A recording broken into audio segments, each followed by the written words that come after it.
जय श्री राधेकृष्ण दर्शक बंधु चलते जाणिबा आजिर भाग्य भविष्य। आज हेउची 19 जुलाई 2024 शुक्रवार।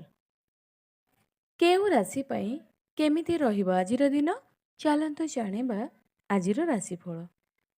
प्रथमे जाणिबा मेष राशि। आज आपणक पई एक अनुकूल दिन हेबो। आपण किछि नूतन कार्य आरंभ करिपारिबे। आपण आखपाखर परिवेश सुखद रहिबो। कार्य क्षेत्र में आपणकर सहकर्मी माने आपणक कार्य आपणको संपूर्ण समर्थन करिवे। आपणक आखपाखरे रहउथुवा लोकंक प्रति सावधान रुहंतु। आपणकर पारिवारिक जीवन रे चलिथिबा समस्या विषय रे निज मां सहित कथा होई पारंती। वृष राशि। आज अन्य दिन अपेक्षा आपणक पई एक भल दिन हेबो। कार्य क्षेत्र रे भल सफलता पाइबाकु जाउछ। जदि आपण दीर्घ समय धरी किछि काम पई चिंतित थिले ताहा मध्य समाप्त हेबो। शेयर बजार सहित जड़ित लोक माने विनियोग करी भल लाभ पाइबार संभावना अछि। आपणक परिवार रे किछि शुभ कार्यक्रम आयोजित होई पारे। आपण जने सदस्यंक क्यारियर संबंध रे एक गुरुत्वपूर्ण निष्पत्ति नहीं पारंती। मिथुन राशि। आज व्यवसाय करुथुवा लोकंक पई एक मिश्रित दिन हेबो। कारण सेमानंकु व्यवसाय रे किछि उत्थानर सम्मुखीन हेबाकू पड़िबो। तेणु जदि आपण जने अभिज्ञ व्यक्तिंक सहित परामर्श करंती तेबे यह आपणक पई भल हेबो। किछि नूतन कार्य प्रति आग्रह जागृत होई पारे। निज भावना को मां को जणाइबाकू एक सुযোଗ पाइबे। भ्रमण समय रे आपण किछि गुरुत्वपूर्ण सूचना पाइबे। आपण अति चिंतित भाव रे काहाको ऋण देबा ठीक हेबो नाही। कर्कट राशि। आज कर्कट राशिर लोकमानक पई कठिन परिश्रम रे परिपूर्ण दिनटी हेबो। निज काम को ठीक समय रे समाप्त करिबाकू आपणको कठिन परिश्रम रु दूरेई रहिबाकू पड़िबो नाही। गुरुत्वपूर्ण कार्यगुड़िकरे आपण सावधान रुहंतु। आपणकर किछि विरोधी आपणक कार्य रे बाधा सृष्टि करिबाकू चेष्टा करिवे। आपणक परिवारर जने सदस्यंकर स्वास्थ्य खराब हेतु आपणको अधिक दौड़िबाकू पड़िबो। सिंह राशि। आज आपणक पई मध्यम फलप्रद मिलिबो। आपण किछि धार्मिक कार्यक्रम रे अंश ग्रहण करिवार सुযোଗ पाइबे एवं आपण आपणकर अर्थर किछि अंश को दान कार्य रे विनियोग करिवे। आपण विदेश रे रहुथुवा परिवार सदस्यंक फोन कॉल माध्यम रे किछि खबर पाई पारंती। पिला नूतन चाकरी पाइबा कारणरू परिवेश सुखद हेबो। परिवार रे किछि धार्मिक कार्यक्रम आयोजित होई पारे। कन्या राशि।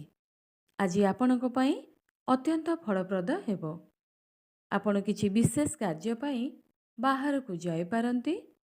आपणकर जने सहकर्मीक द्वारा कुहा जाइथिबा किछि विषय रे आपण खराब अनुभव करि पारंती। अतीतर किछि भूल रु आपणको एक शिक्षा शिखिबाकू पड़िबो। जदि कोनोसी टंका संबंधी समस्यार सम्मुखीन हेउछ ताहा मध्य दूर होई जीवो। निज परिवारर जने सदस्यंकर स्वास्थ्य विषय रे चिंतित रहिबे। तुला राशि। आज आपणको किछि नूतन संपर्क रु लाभ पाइबे। निज कार्य क्षेत्र रे कोनोसी राजनीति अध्ययन रु दूरेई रुहंतु। आपणकर अधिकारी माने आपणकर पदोन्नति विषय रे चिंता करि पारंती। अविवाहित लोकंक जीवन रे एक नूतन अतिथि आसी पारंती। बिच्छा राशि। आज स्वास्थ्य दृष्टि आपणक पई एक दुर्बल दिन हेबो। मौसमी रोग आपणको प्रभावित करि पारे जहा आपणको एड़ाइबाकू पड़िबो। जे कोनोसी आईनीगत विषय आपणक पई एक समस्या होई पारे। किछि काम हेतु आपणको हठात एक यात्रा करिबाकू पड़ी पारे। धनु राशि। ଆର୍ଥିକ ଦୃଷ୍ଟିକୋଣରୁ ଆଜି ଆପଣଙ୍କ ପାଇଁ ଦିନଟି ବହୁତ ଭଲ ରହିବ। ଯଦି ଆପଣ କିଛି ନୂତନ କାର୍ଯ୍ୟ ଆରମ୍ଭ କରନ୍ତି, ଏହା ଆପଣଙ୍କ ପାଇଁ ଭଲ ହେବ। ଯଦି ଆପଣଙ୍କର କୌଣସି ପୁରୁଣା ଋଣ ଅଛି, ତେବେ ଆପଣ ସହଜରେ ଫେରି ପାଇବେ। ଆପଣଙ୍କର ସହକର୍ମୀମାନେ ଆପଣଙ୍କ କାର୍ଯ୍ୟରେ ଆପଣଙ୍କୁ ସମ୍ପୂର୍ଣ୍ଣ ସମର୍ଥନ କରିବେ। ପିତାମାତାଙ୍କର ଆଶୀର୍ବାଦ ସହିତ ଆପଣଙ୍କର ଯେକୌଣସି ବିଚାରାଧୀନ କାର୍ଯ୍ୟ ସମାପ୍ତ ହେବ। ଆପଣ ହୁଏତ ଆପଣଙ୍କର ଜଣେ ବନ୍ଧୁଙ୍କର ସ୍ୱାସ୍ଥ୍ୟ ବିଷୟରେ ଚିନ୍ତିତ ହୋଇପାରନ୍ତି। ଆପଣଙ୍କ ଘରେ ଏକ ନୂତନ ଅତିଥି ଆସିପାରନ୍ତି। ମକର ରାଶି, ଆଜି ଆପଣଙ୍କ ପାଇଁ ଏକ ଖୁସିର ଦିନ ହେବ। ଯଦି ଆପଣ ବ୍ୟବସାୟରେ ଭାଗିଦାରୀରେ କୌଣସି କାର୍ଯ୍ୟ କରିଛନ୍ତି, ଏହା ଆପଣଙ୍କ ପାଇଁ ଭଲ ହେବ। ପରିବାରର ଲୋକମାନେ କିଛି ଗୁରୁତ୍ୱପୂର୍ଣ୍ଣ ପ୍ରସଙ୍ଗ ବିଷୟରେ ଆପଣଙ୍କ ସହିତ କଥା ହୋଇପାରନ୍ତି। ଉଭୟ ପକ୍ଷ ଶୁଣିବା ପରେ ନିଷ୍ପତ୍ତି ନେବା ଆପଣଙ୍କ ପାଇଁ ଭଲ ହେବ। ଶୀଘ୍ର କରୁଥିବା କୌଣସି କାମରେ ଆପଣ ଭୁଲ କରିପାରନ୍ତି। ଆପଣ ଜଣେ ସହକର୍ମୀଙ୍କର କଥାରେ କ୍ରୋଧିତ ହୋଇପାରନ୍ତି।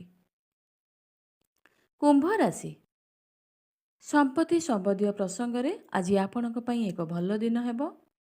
ଏକ ନୂତନ ଯାନ କିଣିବା ଆପଣଙ୍କ ପାଇଁ ଭଲ ଦିନ ହେବ ଏବଂ ଆପଣଙ୍କୁ ଯାନଗୁଡ଼ିକୁ ଯତ୍ନର ସହିତ ବ୍ୟବହାର କରିବାକୁ ପଡ଼ିବ, ନଚେତ୍ ଦୁର୍ଘଟଣାର ସମ୍ଭାବନା ଅଛି।